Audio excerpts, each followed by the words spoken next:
잘 안 됐어요.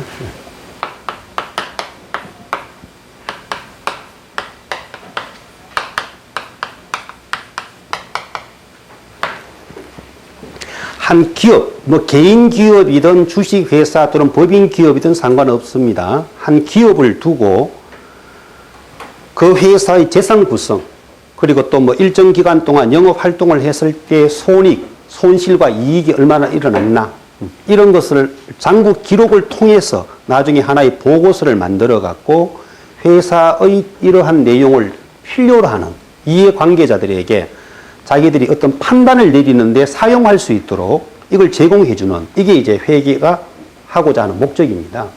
그래서 이제 장부 기록이 본인 혼자만의 알기 위한 기록이 아니라 남들에게 보여주기 위한 하나의 보고서를 만들기 위한 기록이다 이거죠. 그래서 첫 번째, 기업의 재무 상태라 하면 바로 재산의 구성 내용, 이런 뜻입니다. 재산의 구성 내용. 이거는 꼭 기업뿐만이 아니라 일반 가정도 똑같아요. 한 집이다 이거죠. 집에도 재산이 있죠. 그리고 재산의 구성 내용은 크게 이 성격을, 첫 번째는 자산, 다음은 부채, 자본, 이렇게 보시면 돼요. 자산을 우리 회사가 갖고 있는 총 재산 또는 뭐 적극적인 재산, 이런 용어로 표현하기도 합니다. 부채를 타인 재산 또는 사용에 제약을 받는다 그래서 소극적인 재산, 이렇게 말하기도 하고, 자본은 순수한 내 재산, 순수한 자기 재산, 이걸 자본이다 이렇게 말을 해요. 자, 이렇게 용어가 나뉘어지는데 쉽게 말하여 이렇게 보시면 돼요. 우리 집을 하나의 회사라고 생각해 보자고요. 우리 집에 뭐 재산 종류는 여러 가지가 많이 있겠지만 다른 건 다 무시해 버리고 그냥 아파트 한 채를 재산으로 갖고 있어. 근데 아파트 시세가 2억이 나가. 아파트 시가 시세가 2억 나간다 이거지. 총 가치는 2억이죠. 이게 자산이 2억. 내가 아파트를 분양받는데 내 돈이 모자라니까 융자 받은 돈이 8천만 원 있어. 그러면 2억의 재산 중에서 8천만 원은 뭐예요? 부채, 빚이지, 그죠? 이게 부채예요. 그러면 순수한 내 재산은 1억 2천. 이게 자본이다, 이거지. 그러니까 내가 갖고 있는 총 재산을 자산이라 하고, 이 총 재산을 구성시키기 위해서는 빌린 돈도 있을 거고, 그리고 순수한 내 돈도 있을 것이다. 그래서 그 구성 내용을 나열해보자, 이거지. 그러면 총 재산인 자산에 들어오는 내용은 그 구성 성격이 크게 재화, 그리고 채권, 이런 것을 내 재산으로 봅니다. 재화와 채권. 자, 이 재화는 금전적인 가치가 있는 모든 물건, 이렇게 표현하는 게 제일 쉽습니다. 우리 회계에서 말하는 재산, 즉 장부에 기록할 수 있는 재산이 되려면 장부 기록은 전부 금액 단위로 표현을 해야 되니까 금액으로 측정 가능한 모든 물건들 보유하고 있는 것, 이것을 자산이다, 즉 재화에 속하는 자산이다, 이렇게 말을 합니다. 자, 금전적 가치가 있는 모든 물건, 재화라고, 채권 그러면 타인에게 받을 수 있는 권리, 받을 권리, 이걸 채권 이렇게 말합니다. 그러면 금전적 가치가 있는 모든 물건 어떤 게 있을까? 자, 내 주머니에 돈 갖고 있어요. 돈은 뭐라고 하죠? 우리 장부 기록할 때는 현금이라는 용어로 표현을 합니다. 또 장사하는데 판매할 목적으로 갖고 있는 물건이 있어요. 상품이라 그래요. 제조업에서는 이걸 자기가 만든 것이다 그래서 제품이라고 합니다. 상품은 다른 사람이 만든 걸 내가 판매 목적으로 매입해 와서 내가 사온 물건은 상품이고, 내가 판매를 목적으로 직접 제작한 것, 만든 것, 이건 제품 이렇게 보는 거예요. 만들 제자예요. 자, 그리고 땅을 갖고 있다. 토지. 땅 이렇게 쓰지 않고 토지라는 용어를 써요. 사무실 같은 이런 것들은 뭐 건물. 회사의 영업을 위해서 화물 트럭 갖고 있어요. 차량, 운반구. 또는 사무실에 있는 컴퓨터, 에어컨, 이런 집기들, 비품. 이런 명칭들은 보면 좀 처음 듣는 용어들도 있겠지만 이게 무슨 뜻을 나타내고 있다는 것은 알겠죠. 물건 이름이다 이렇게 보이면 이건 다 자산에 속한다 이거죠. 물건 이름. 여기에는 요즘 또 무형의 형체가 없지만 재산적 가치를 강조하는 게 되게 많거든요. 주로 어떤 거? 소프트웨어, 예, 컴퓨터 프로그램 이런 거 있잖아요. 다음은 뭐 저작권 같은 것들. 소프트웨어나 저작권, 뭐 그 외에도 왜 특허 취득했다. 뭐 특허, 실용신안 또는 상표 등록하면 상표권 이런 걸 묶어서 뭐 디자인권 이렇게 표현하기도 하는데 아직은 뭐 특허권 그대로 써도 상관없습니다. 이런 것들도 전부 자기 재산에 속합니다. 여기는 물건 명칭 그리고 실제 형체는 갖고 있지 않지만 재산적 가치가 있는 법률적인 권리들 이런 것들도 다 들어온다 이거죠. 그리고 채권 그러면 타인에게 받을 수 있는 권리입니다. 우리 회사 돈을 은행에 보관시켜 놨어요. 그럼 뭐예요? 예금도 종류가 되게 많겠죠. 예금도 어떤 유형으로 계약이 되어 있느냐에 따라서 뭐 보통예금, 어음수표 등을 쓰기 위해 사용하는 당좌예금, 그리고 우리 일반인들이 보통 쓰고 있는 저축예금, 뭐 그리고 뭐 재형저축도 있네, 그죠? 이런 은행에 보관해 놓은 돈, 이건 전부 내 재산 맞죠? 우리 회사의 금고에 들어있는 건 아니지만 우리 회사 재산에 들어가는 거예요. 그리고 물건을 외상으로 판매했다 하면 외상으로 매출한 돈, 물건을 판매하고 나중에 돈을 받기로 한 어음을 받아왔다 그러면은 뭐 받을 어음, 이런 것을 묶어서 매출채권 이렇게 표현하기도 합니다. 매출하여서 받을 권리가 형성된 것이다. 그래서 매출채권. 이 두 개를 묶어서 매출채권.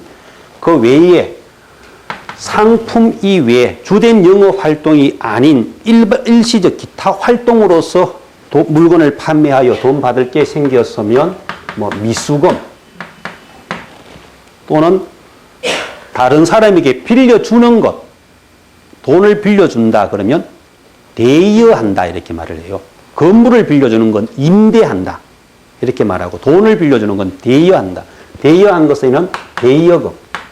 여기도 물론 기간에 따라서 단기 대여금이 있고 장기 대여금이라는 게 있는데 우리 자산에서나 부채에서 어떤 용어를 표현할 때 앞에서 단기라는 말과 장기라는 말이 자주 사용됩니다. 이런 용어가.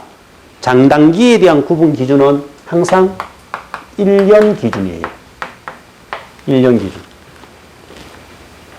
어떤 하나의 보고서에서 단기 대여금, 그럼 그 보고서를 만든 날짜를 기준으로 해서 예를 들어 2012년 12월 31일자로 만든 보고서에 단기 대여금 이렇게 되어 있다면 그럼 2012년 12월 31일 그 날짜를 기준으로 했을 때 1년 이내다 이런 뜻이 되는 거예요. 이게 1년이 넘어가면 장기 대여금 이렇게 갑니다.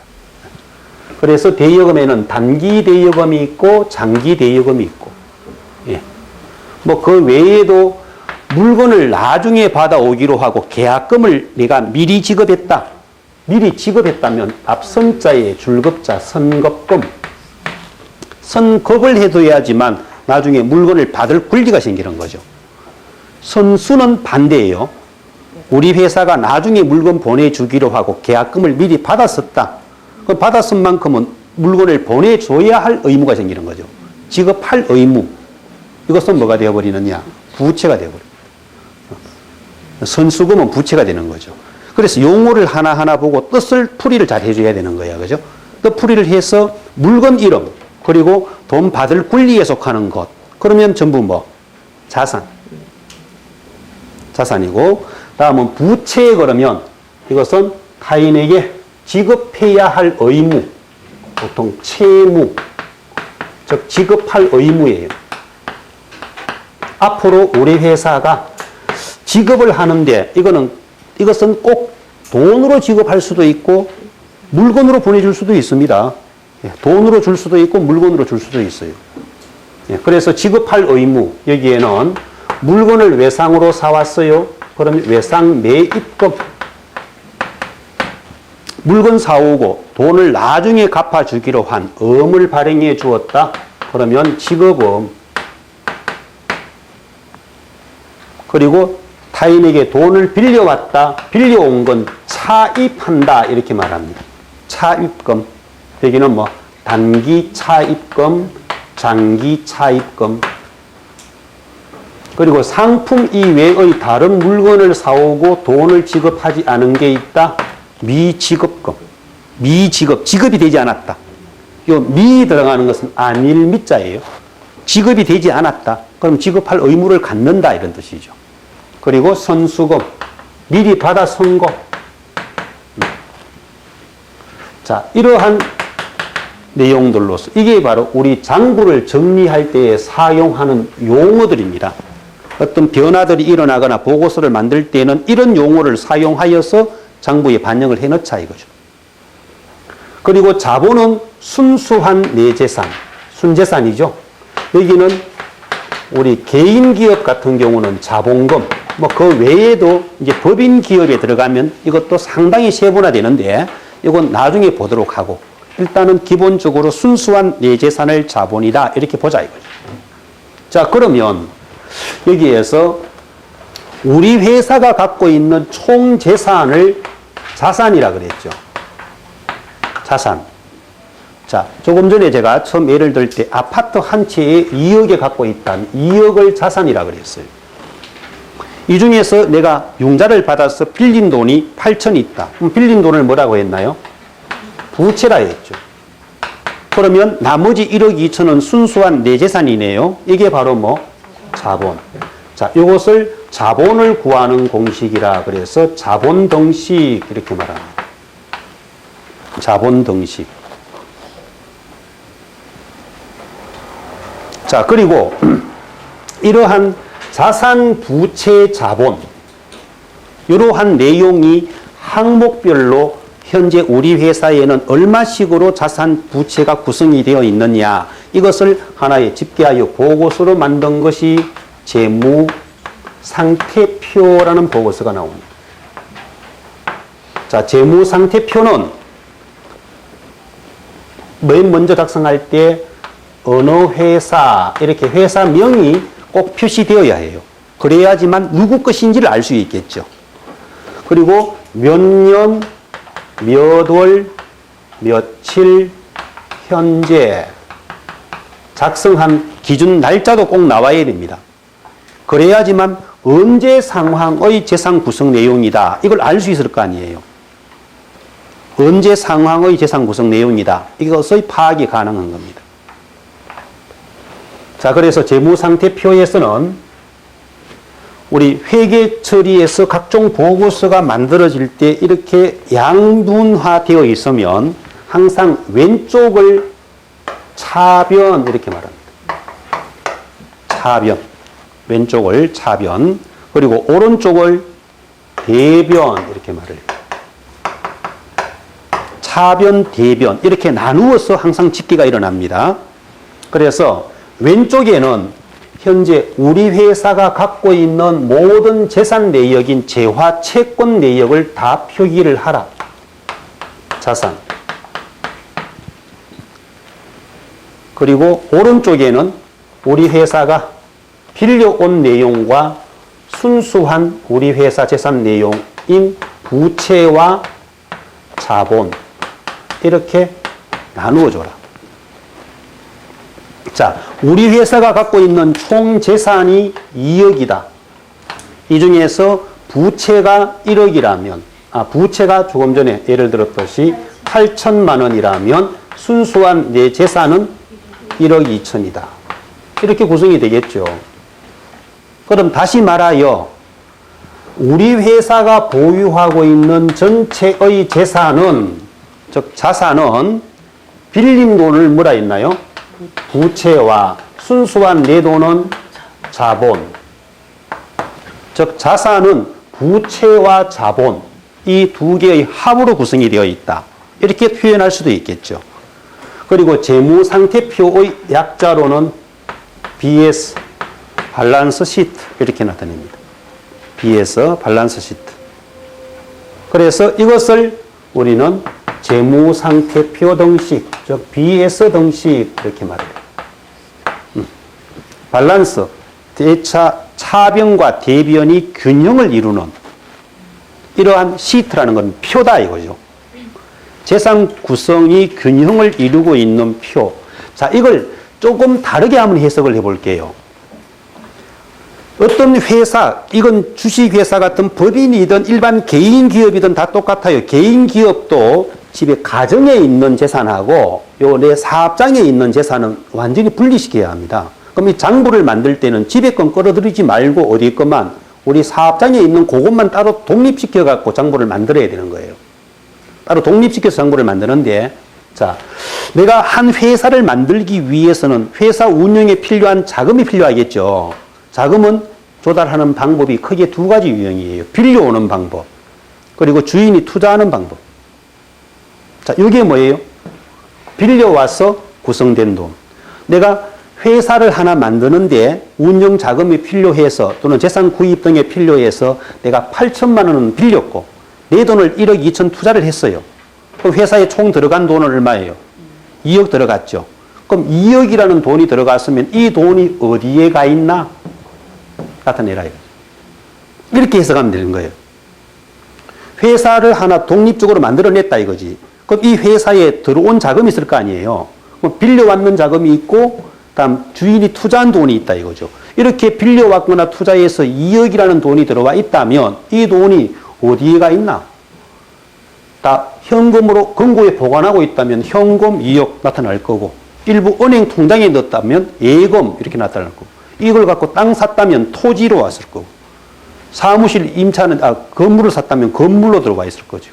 물건 샀다면 상품 또는 뭐 비품. 자, 이렇게 조달한 자금이 어디에 가 있다라는 것이 다 명시되는 거죠. 그래서 이건 결국은 뭐 회사가 필요로 하는 자금을 조달한 내역이겠죠. 회사 하나가 만들어지는데 회사에 필요한 자금을 어떤 경로를 통해서 가져왔나 이거예요. 빌려온 돈이냐, 사업 주인이 투자한 돈이냐. 그래서 이렇게 조달한 이 내용을 가지고 재산은 어디에다가 분포시켜 놓나? 구성, 즉 투자를 해놓은 내역이에요. 지출해 놓은. 이렇게 가져온 돈을 갖고 어디에 분포시켜 놓고 있다. 이걸 나타내는 게 재무상태표가 되는 겁니다. 그래서 재무상태표라 하면 이것은 기업의, 즉 한 회사의 일정 시점에 재무상태, 이것을 나타내는 표다. 이렇게 보시면 됩니다. 일정 시점의 우리 회사 재산 구성 내용이죠. 재무상태가 바로 재산의 구성 내용이라고 했습니다. 그죠? 예. 일정 시점의 우리 회사 재산 구성 내용이 어떻게 되나? 예. 이걸 나타내는 표, 이걸 쓸 재무상태표 이렇게 말합니다. 자, 그래서 우리 교재 내용을 보고 재무상태표 맨 마지막 그림은 제가 아직 설명을 안 했거든요. 그건 잠깐 좀 보려시켜 놓아두시고 교재 15쪽에서 보면 자산, 부채, 자본 계정, 즉 재무상태표에 나타나는 이러한 용어들 보면 첫 번째 자산에 여러 가지가 있죠. 여기에는 명칭이 보면 물건 이름 아니면 돈 받을 권리에 속하는 것들이에요. 여기가. 자산 한번 볼게요. 현금, 뭔지 아시겠죠? 설명 안 해도. 당좌예금은 회사가 영업활동하기 위해서 수표나 어음 이런 것들을 사용하기 위해서 거래하는 예금입니다. 그리고 현금 및 현금성 자산은 현금, 당좌예금, 보통예금 등등을 합쳐서 유사한 비슷한 것들을 묶어놓은 건데 나중에 보고서를 만들 땐 이건 너무 나열해 놓게 되면 보고서가 상당히 지저분해지고 번잡해질 수 있어요. 그래서 유사한 것은 한 개로 묶어라 이렇게 되어 있습니다. 그래서 이제 보고서 만들 때 쓰는 과목 용어입니다. 요거는 일반 영업 활동에서는 이 용어는 쓰지 않고 나중에 보고서 만들 때 씁니다. 단기 금융 상품. 자, 여기에서 위에 보면 뭐 보통 예금, 당좌 예금 이런 것들은 잠깐만요. 우리 은행에 보통 예금에 돈을 한 1,000만 원 넣어뒀어요. 1년 지나도 이자 몇 푼 붙나요? 안 붙죠? 그러면 이러한 보통 예금 등을 하는 이유는 뭐냐? 이건 돈을 은행에 보관 예치해 두는 기능이고 정기 적금이나 정기 예금 이런 것들은 뭐죠? 이자를 받기 위한 목적으로 예금하죠. 이자 수익 목적으로. 그래서 이자 수익 등 어떤 이윤 추구를 목적으로 해서 은행에 예금하는 것들은 금융상품이라는 용어를 써요. 금융상품. 그냥 은행에 돈을 보관하는 기능이라면 예금이라는 용어를 씁니다. 그래서 뭐 보통 예금 또는 뭐 당좌 예금 이런 것들은 회사 자금을 회사 금고에 넣어놓으면 위험성이 있죠. 분실할 수도 있고, 그죠? 이런 이제 위험성이 있으니까 이걸 은행에 보관시켜 놓고 회사의 운영 자금으로 쓸 목적. 이건 예금이라는 용어를 쓰고 이게 이자 수익 목적으로 예금해 두었다면 그것은 금융상품. 그리고 이것도 왜 이 여유 자금이 오랫동안 여유가 있으면은 2년, 3년 이렇게 정기예금 할 수도 있죠. 기간이 길면 이율이 더 높으니까 그 1년이 넘어가면 뭐가 되겠어요? 장기 금융상품. 이게 1년 이내 기간이라면 단기 금융상품 이렇게 표현하는 거죠. 그게 금융상품입니다. 다음은 단기 매매 정권. 이것은 이제 주식이라든지 또는 채권 등에 돈을 일시적으로 투자했을 때 이것도 이제 1년 이내에 단기적 목적으로 투자한 경우 단기 매매 정권. 다음 상품 등을 외상으로 판매하여 돈 받을 게 생겼다. 그러면 외상 매출금. 다음은 상품을 판매하고 나중에 돈을 받겠다라고 하는 어음을 받아왔다면 받을 어음. 그래서 그 위에 두 개, 외상 매출금과 받을 어음 이 두 가지를 묶어서 매출채권 이렇게 쓰죠. 그 다음에 있는 매출채권. 다음은 상품 이외에 뭐 건물이나 차량, 기계 이런 것들을 외상으로 판매한 경우는 미수금. 그래서 우리가 회계상에서는 주된 영업 활동과 기타 활동에 의한 거래를 상당히 엄격히 구분합니다. 주된 영업 활동, 우리 유통업이라면 상품 매매예요. 제조업은 제품을 생산 판매하는 것. 주된 영업 활동에서 발생하는 부분은 외상 매출금, 받을 어음 이렇게 해서 주로 매출 채권 용어로 쓰고 그 이외에서 외상 거래가 일어난 건 모두가 다 미수금. 외상으로 사온 경우는 미지급금. 주된 영업 활동과 기타 활동을 상당히 엄격히 구분해 줘야 합니다. 단기 대여금, 이것은 1년 이내의 기한 약정으로 돈을 빌려준 것. 단기 대여금. 1년 이상이 되면 장기 대여금. 선거금은 상품이나 원재료 등을 매입하기로 하고 계약금을 미리 준 것. 다음은 상품, 판매 목적으로 매입한 물건.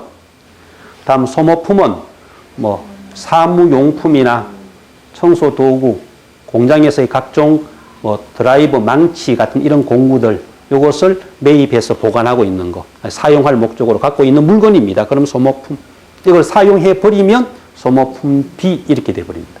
사용해 버리면 썼는 만큼은 비용 가는 거예요. 다음은 비품.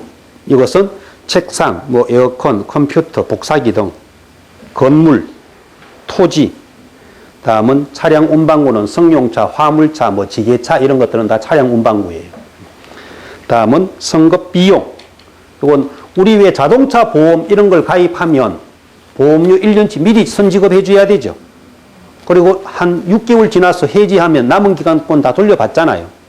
그래서 보험료를 냈다라고 해서 바로 없어지는 건 아닙니다. 그죠? 보험 혜택 받을 수 있는 기간이 있다는 거죠. 내년도에 혜택 기간에 속하는 것을 미리 지급했다. 이 선급 비용, 보험료 같은 이런 것을 선지급한 거. 다음 미수수익. 이것은 우리 회사가 받아야 할 돈을 아직 받지 않은 이자, 뭐 임대료, 집세 같은 이런 거 덜 받은 거. 자, 이런 것들은 전부 물건 명칭이거나 돈 받을 권리에 속하는 것들이다. 이게 자산에서 구성되는 과목이고, 부채 그러면 앞으로 갚아줘야 할 돈 그랬죠.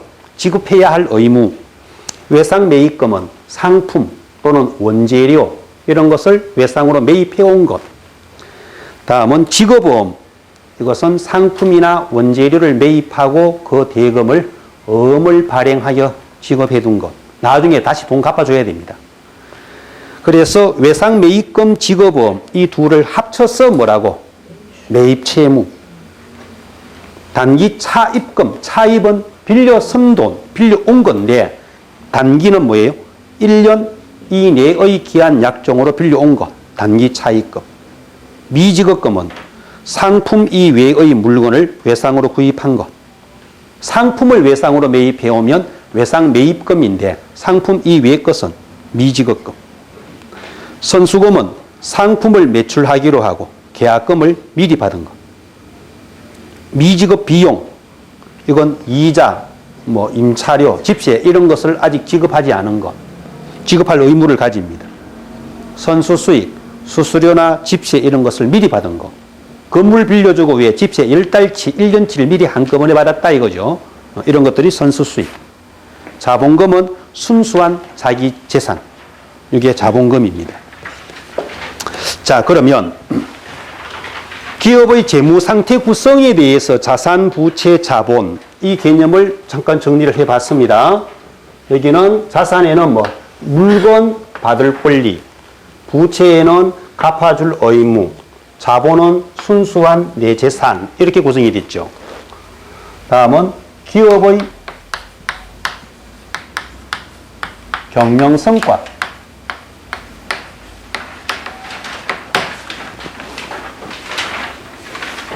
경영성과 이게 바로 수익, 비용과 손익계산서입니다.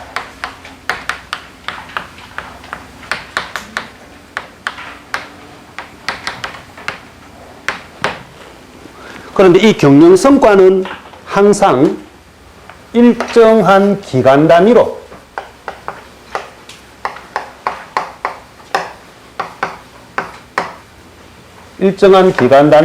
계산을 합니다.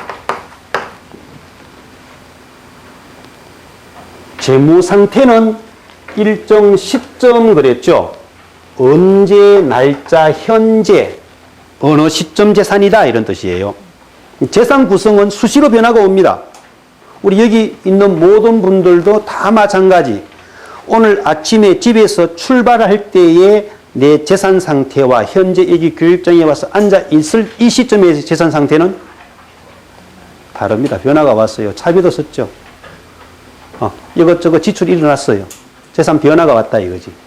그래서 그 작성하는 시점마다 달라지는 거고, 경영성과는 일정 기간 단위, 이때의 일정 기간은 보통 1년 기준 이렇게 가면 1월 1일부터 12월 31일까지 이렇게 해서 경영성과라는 것은 회사를 운영하여 얼마만큼의 이익이 났는가 손해를 받는가 이걸 파악해보라 이런 뜻이에요. 그래서 이 경영성과의 파악을 위해서 구성되는 성격은 수익, 비용 이렇게 나뉘어집니다. 그래서 이제 지금까지 구분대로 나오는 내용이 재무상태 구성 뭐였었다고요? 재무상태에는 자산, 부채, 자본, 경영성과의 구성 내용은 수익, 비용. 요 5가지로만 구분하여 정감사항을 장부에 반영하면 모든 보고서가 다 만들어져요. 더 이상 구분되는 거 없습니다. 이게 다예요. 자, 그러면 수익이라는 것은 쉽게 한마디로 말하면 뭐죠, 이거? 돈 번 거다, 그죠? 돈 번 거. 비용은 쓴 거. 경비 지출했는 거. 그래서 이제 일정 기간 동안 우리 회사를 경영해서 얼마를 벌어들였나?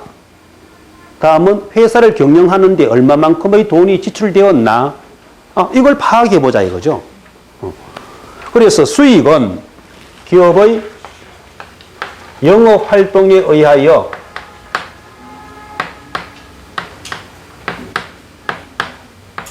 수익의 원정의가 이래요. 우리 회사뿐만이 아니라 일반 가정, 집입니다. 한 집에서도 1년 단위로 재산이 얼마나 변화 오는지 파악하는데 1년 동안 돈을 엄청 많이 벌었어요. 돈을 많이 벌면 재산이 증가합니까? 감소합니까? 돈을 벌어오는 만큼 내 재산 늘어나죠.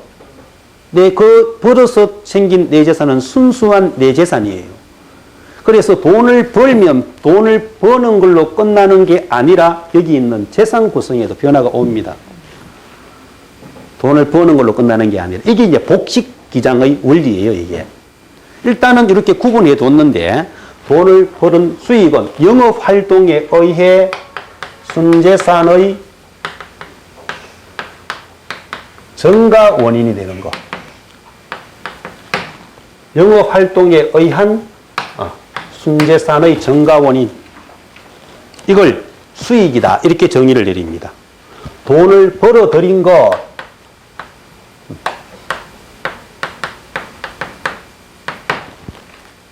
돈을 벌어들인 것인데 돈을 벌어들인 만큼은 내 재산에 대한 변화가 온다 이거지.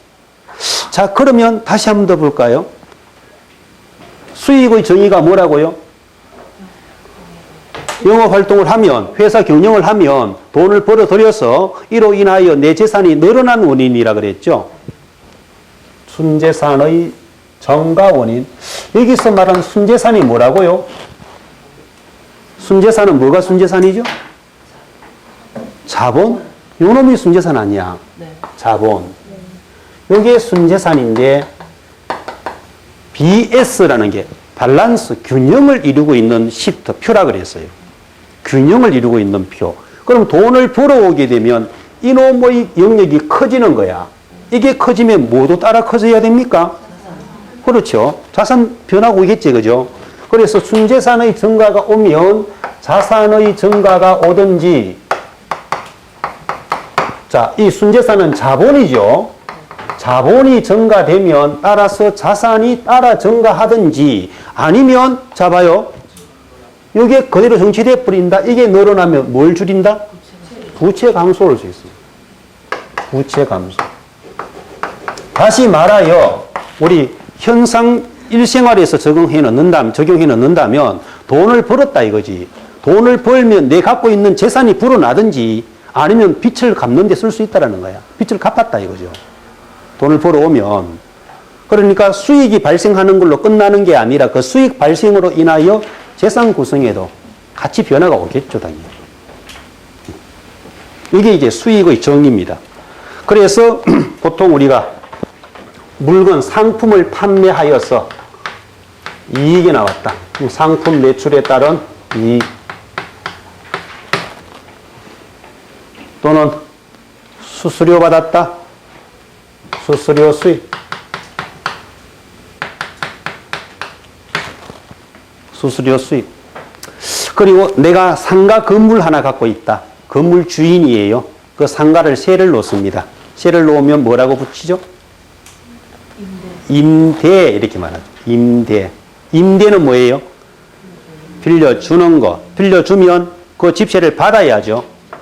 그러면 임대하고 받는 집세를 임대료 이렇게 부릅니다. 임대료. 그럼 임대료는 우리 회사가 받아오는 겁니까? 지급하는 겁니까? 건물 주인 입장에서 받아오는 게 임대료죠. 그러면 반대로 세입자는 뭐가 되느냐? 임차가 되는 거예요. 건물 주인이 빌려주고 세입자는 빌려온다라는 뜻이죠. 빌려주는 건 임대, 빌려 쓰는 것은 뭐? 임차. 그럼 임대하고 받는 집세를 임대료. 그리고 은행에 예금을 해두거나 돈을 빌려준 것에 대한 이자가 발생하면 이자 수익, 뭐 자비이익, 그 외에도 뭐 각종 여러 가지에 대한 처분이익, 뭐 평가이익, 이건 구분하기 되게 쉬워요. 무슨 이익, 이게 다 붙거든.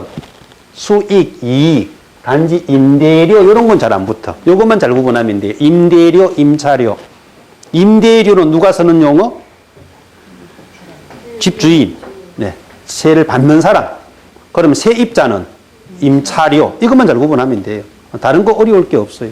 이렇게 돈을 벌어왔는 항목들, 이게 바로 뭐 수익. 뭐 수익 구분하는데 어렵겠어요? 별로 안 어렵겠죠? 할 수 있겠죠? 네. 다음은 비용. 회계가 이렇게 쉬운데 왜 회계를 어렵다는지 나 더 이해가 안 가. 네? 회계가 어렵다는 건 전 이해가 안 가요. 저는 이 회계를 처음부터 지금 이 날 때까지 혼자 독학했거든요. 오로지 혼자 독학했는데 엄청 재밌어.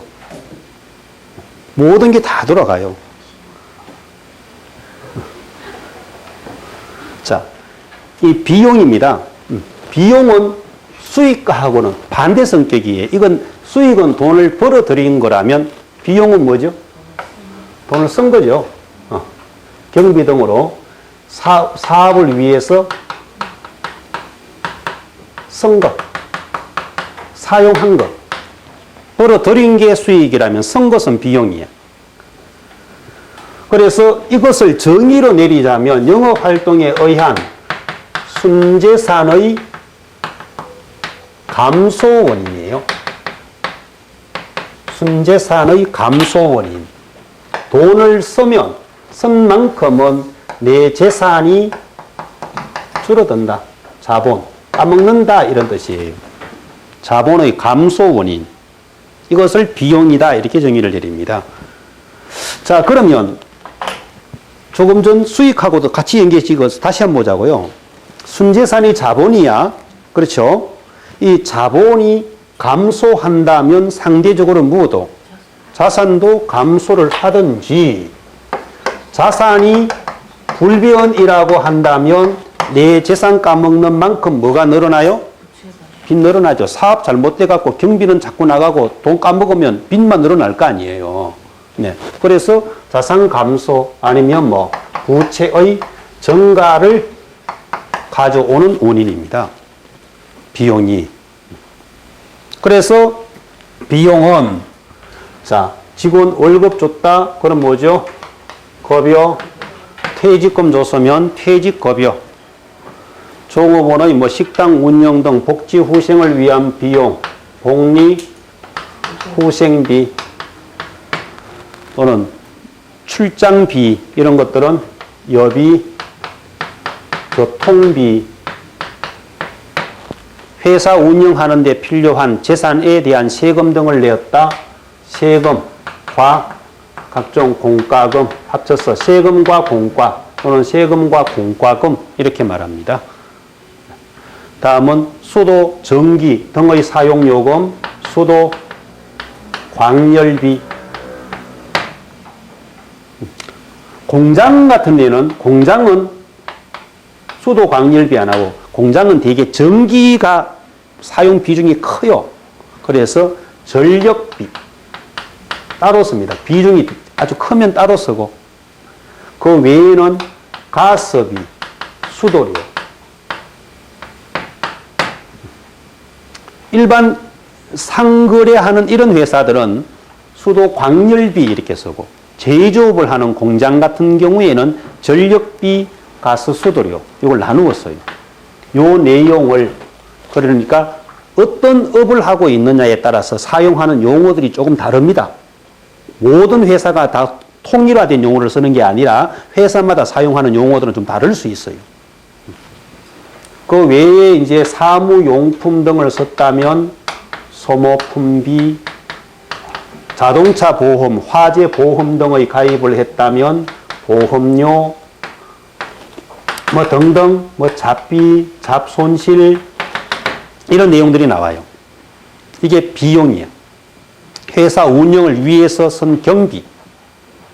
자, 그래서 이 비용을 사용함으로 인해서 자 볼게요. 기업의 재무 상태, 경영 성과죠, 지금. 경영 성과. 이걸 집계하는 보고서를 포괄, 손익계산서. 이 포괄이라는 용어는 기초에서는 지워도 관계없습니다. 개인 기업은 이거 안 붙여도 돼요.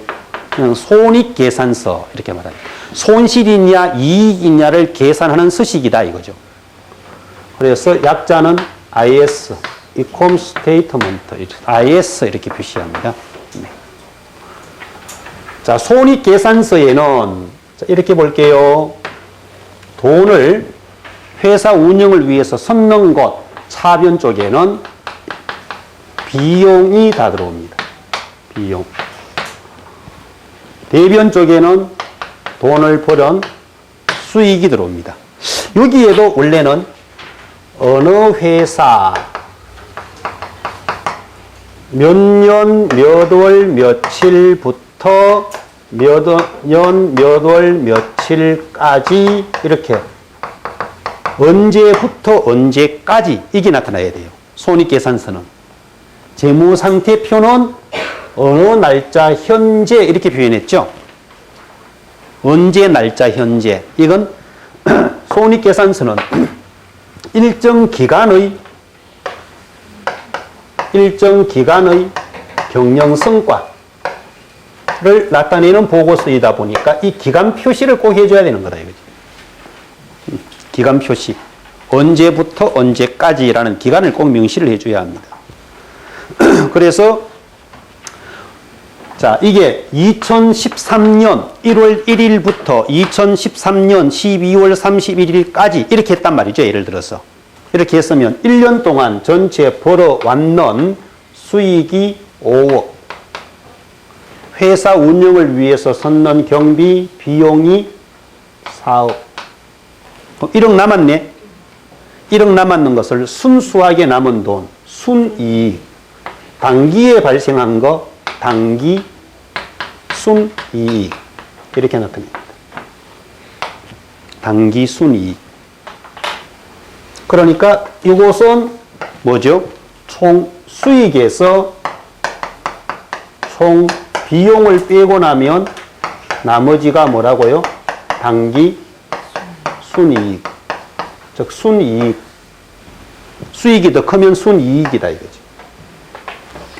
그런데 손익계산서에서 만약에 비용이 더 컸어요. 비용이 4억에 수익은 3억 이렇게 된다면 그러면 벌어들인 것보단 쓴 게 더 많다라는 거죠. 그럼 손해본 거 아니야. 손해봤으면 이것을 뭐 단기 순 손실 이렇게 단기 순 손실. 그래서 이번에는 총 비용이 더 크죠. 마이너스 총 수익은 단기 순 손실. 꼭 뭐 이렇게 공식으로 표현하는 것보다는 그냥 간략하게 이렇게 보자면 일정 기간 동안에 수익하고 비용이 있어. 이 집계된 금액에서 수익이 더 크단 말이에요. 그럼 뭐가 나오죠? 순이익이 나오고 비용이 더 커요. 그럼 뭐가 나오겠어요? 순손실이 나오겠죠. 이왕이면 돈 버는 게 좋죠. 이걸로 계속 연결할게요. 그러면 수익과 비용이 발생했다라면 이것이 단순하게 수익 비용 발생으로 끝나는 게 아니라 내 재산의 변화가 온다 그랬습니다. 수익이 발생하는 만큼은 내 재산이 어떻게 돼요? 늘어난다. 증가한다. 비용이 발생하는 만큼은 내 재산이 줄어든다. 즉 감소한다. 이렇게 됐죠? 자, 그러면 재무상태표가 요게 2013년 1월 1일 기준이었어. 1월 1일을 뭐라고 했죠? 기초. 그러면 기초재무상태표 되겠죠. 기초재무상태표. 기초의 재무상태표는 차변의 자산이라면 무슨 자산? 기초의 자산. 자, 기초는 1월 1일 기준. 자산도 1월 1일 자산이다 이 말이죠. 부채도 뭐예요? 기초의 부채. 자본은 역시 뭐 기초의 자본. 이렇게 됩니다. 기초의 자본. 그런데 이게 12월 31일 기말의 재무상태표는